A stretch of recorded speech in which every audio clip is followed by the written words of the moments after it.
4 चीज़ों और उनके खरीदार।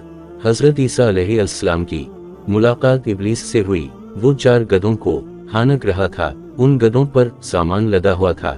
हजरत ईसा अलैहिस्सलाम ने इन गधों को हानकने और सामान के बारे में पूछा तो इब्लीस ने कहा, तिजारत का सामान लदा हुआ है और खरीदने वालों को तलाश कर रहा हूँ। ईसा अलैहिस्सलाम ने पूछा, पहले गधे पर क्या सामान है?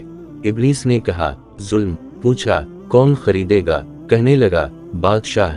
दूसरे गधे के बारे में पूछा, इस पर क्या लाद रखा है? इब्लीस ने कहा, हसद। पूछा, इसे कौन खरीदेगा? कहने लगा, उलमा। हजरत ईसा अलैहिस्सलाम ने पूछा, तीसरे गधे पर क्या लाद रखा है? इब्लीस ने कहा, खयानत। पूछा, इसे कौन खरीदेगा? कहने लगा, ताजिर। फिर चौथे के बारे में पूछा, इस पर क्या लादा हुआ है? इब्लीस ने कहा, मुकर व फरेब। हजरत ईसा अलैहिस्सलाम ने पूछा, इसे कौन खरीदेगा? कहने लगा, औरतें। अल-मुस्ततरफ।